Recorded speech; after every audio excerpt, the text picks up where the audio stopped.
बड़ी खबर छतरपुर से, जहां पाली के शिक्षक पर गंभीर आरोप लगे हैं। शराब के नशे में छात्रों से मारपीट का आरोप, समय से पहले स्कूल बंद करने का आरोप है। तो वहीं अभिभावकों ने कार्रवाई की मांग की है। पहले भी सस्पेंड हो चुका है आरोपित शिक्षक। तो छतरपुर के बक्सवाहा में एक शिक्षक पर गंभीर आरोप लगे हैं। शिक्षक पर शराब के नशे में स्कूल आने का आरोप लगा है। इतना ही नहीं, बच्चों का आरोप है कि शिक्षक उनके साथ अभद्रता करते हैं, मारपीट करते हैं और कई बार समय से पहले ही स्कूल बंद कर देते हैं। शिक्षक के रवैये से छात्र और अभिभावक परेशान है। तो अभिभावकों का कहना है कि उनके बच्चों की शिक्षा प्रभावित हो रही है। मामले की जानकारी लगते ही शिक्षा विभाग एक्शन में आया और जांच के लिए टीम स्कूल पहुंची। अधिकारी ने कहा है कि शिक्षक पर सख्त कार्रवाई की जाएगी। जानकारी के मुताबिक अभद्र व्यवहार की वजह से शिक्षक पहले भी निलंबित हो चुका है। अक्टूबर में बहाली के बाद भी शिक्षक का रवैया पहले जैसा ही है। क्या समस्या है स्कूल में? सर जी दारू पीते हैं यहाँ के सर, और बच्चों को कॉलर पकड़ पकड़ के बाहर निकालते हैं और बच्चे गिरते उठते चले जाते हैं घरे। पढ़ाते हैं स्कूल में? नहीं पढ़ाते सर, पूरे दिन फोन देखते हैं। शराब पी के आते हैं स्कूल? शराब पी के आते हैं और स्कूल में भी पीते हैं। हमारा विजय यादव। कौन सी कक्षा में हो? 4। क्या समस्या है स्कूल में? सर शराब पीते हैं रोज और 2 बजे से छुट्टी कर देते हैं। मारते भी हैं सर? हाँ। पढ़ाते हैं कि नहीं पढ़ाते? नहीं, मोबाइल देखते हैं। शराब पीते हैं स्कूल में? हाँ। पीते माने स्कूल में जो मास्टर चाहे ही नहीं, सीधी बात। क्या क्या समस्या है उनकी? दारू पीता है रोज के 1 बजे छुट्टी कर दी थी। इस बच्चों को नहीं पढ़ाते? एक दिन नहीं पढ़ाता है। 1 बजे से है छुट्टी आज। कत्ते खाना खावा घरे जा।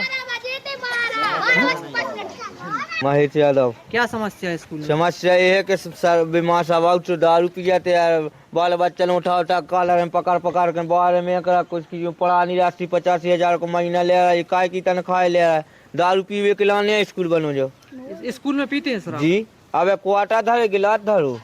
ग्रामीण द्वारा शिकायत की गई थी कि शिक्षक शराब के नशे में आकर के छात्रों के लिए बाहर कर रहा है और करीब 1 बजे शिक्षक ताला डाल के चला गया।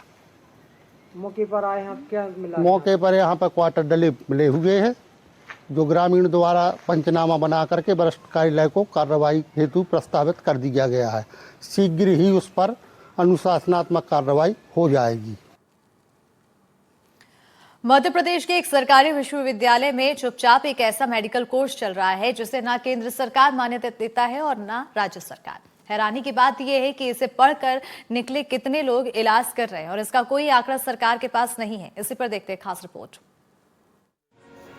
अक्टूबर में खंडवा जिले के पिपलोद में 2 साल के मासूम की मौत हो गई। आरोप लगा डॉक्टर ने बच्चे को गलत इंजेक्शन और सलाइन चढ़ा दी। बाद में आरोपी डॉक्टर पर एफआईआर दर्ज की गई। एक मासूम बच्चे की जान चले गई, जहां पर झोले छाप डॉक्टर के इलाज के दौरान बच्चे को 2-3 दिन से दस्त लग रहा था। दस्त लगने के बाद उन्होंने गांधवा इलाज के लिए लाए थे डॉक्टर पास। डॉक्टर ने बच्चे को निमोनिया हुआ बताया और डॉक्टर ने बोला कि आपका बच्चा बाटल चढ़ाना पड़ेगा। उसने एक छोटी बाटल, दूसरी बड़ी वाली बाटल, बाटल में 5 इंजेक्शन लगाए। उसके बाद वो बाटल आधी खत्म होते होते ही बच्चे ने बेहोश होकर दम तोड़ दिया। हालांकि ये पहला मामला नहीं था। खंडवा के पंधाना जिले में 14 साल के भी एक मासूम की मौत हुई। आरोप लगा कि जिस व्यक्ति ने सिर्फ इलेक्ट्रो होम्योपैथी सीख रखी थी, उसने गलत इंजेक्शन लगाया जिससे बच्चे की मौत हो गई। इंदौर में 41 साल के मरीज की मौत हुई। तेज बुखार से जूझ रहे मरीज का प्रदीप पटेल डॉक्टर बनकर इलाज कर रहा था, जबकि उसके पास भी सिर्फ इलेक्ट्रो होम्योपैथी की डिग्री थी। उज्जैन में एक महिला जिसने खुद को गायनिकोलॉजिस्ट बताया, झूठ बोला कि बच्चे के हाथ पैर नहीं हैं, फिर गर्भवती महिला को इंजेक्शन और ब्लड चढ़ाकर उसकी हालत बिगाड़ दी। दूसरे अस्पताल में डिलीवरी तो हो गई, लेकिन बच्चे की मौत हो चुकी थी। फर्जी डॉक्टर गिरफ्तार हुई, एफआईआर दर्ज हुई।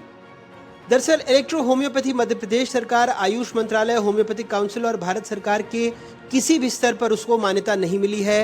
लेकिन आपको जानकर हैरत होगी कि मध्य प्रदेश में अटल बिहारी वाजपेयी हिंदी विश्वविद्यालय अपने स्टडी सेंटर्स के जरिए कई लोगों में डिग्री बांट चुकी है। सरकार ने विधानसभा में लिखित जवाब में खुद स्वीकार किया है कि विश्वविद्यालय के स्टडी सेंटरों के जरिए 294 छात्र पास आउट हो चुके हैं। हर एक ने 30,000 रुपए की फीस चुकाई। एक ऐसी डिग्री जिसकी कोई कानूनी वैधता नहीं है, जिसको लेकर कोई भी व्यक्ति अपने नाम के आगे डॉक्टर तक नहीं लगा सकता। विधानसभा में जब सवाल पूछा गया तो उच्च शिक्षा मंत्री इंदर सिंह परमार ने खुद कहा, इस कोर्स को कभी मंजूरी नहीं दी गई है और सरकार के पास ये भी रिकॉर्ड नहीं है कि ये ग्रेजुएट कहाँ प्रैक्टिस कर रहे हैं और कितनों की जान ले चुके हैं। इलेक्ट्रो होम्योपैथी में जो माननीय मंत्री जी की तरफ जवाब आया है कि अटल बिहारी विश्वविद्यालय द्वारा नहीं संचालित है, लेकिन अध्ययनशाला द्वारा संचालित की जाती है।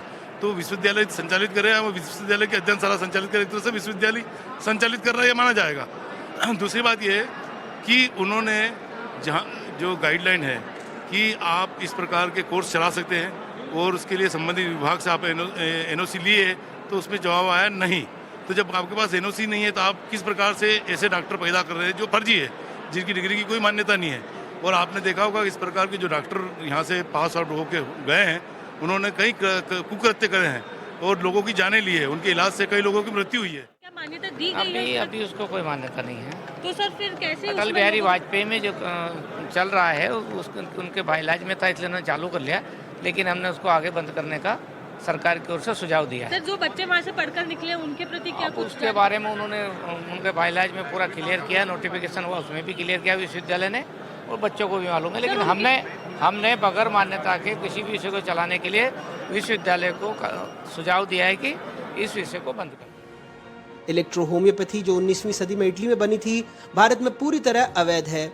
इसके प्रैक्टिशनर कानूनी तौर पर न मरीज देख सकते हैं, न दवा दे सकते हैं, न इंजेक्शन लगा सकते हैं, लेकिन बिना नीट, बिना मेडिकल ट्रेनिंग, बिना मान्यता एक सरकारी विश्वविद्यालय ही इस अवैध नेटवर्क को डिग्री बांटकर मजबूत कर रहा है।